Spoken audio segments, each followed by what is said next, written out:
Hi, I'm Wade Shaddy. I want to tell you a little bit about how to anchor wood posts in the ground. The important part is to get them level and plumb and provide access for water drainage. To properly anchor wood posts in the ground, dig a hole below the frost line. Depending on where you live, is probably 18 inches is usually sufficient.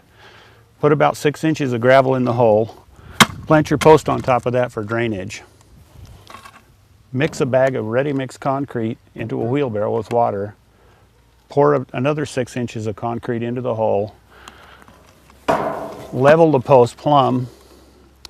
Hold it there for a few minutes and it should remain stable. Come back and check it after a half hour, and if it's not level, level it up. The next day, fill the hole with dirt and you've got it.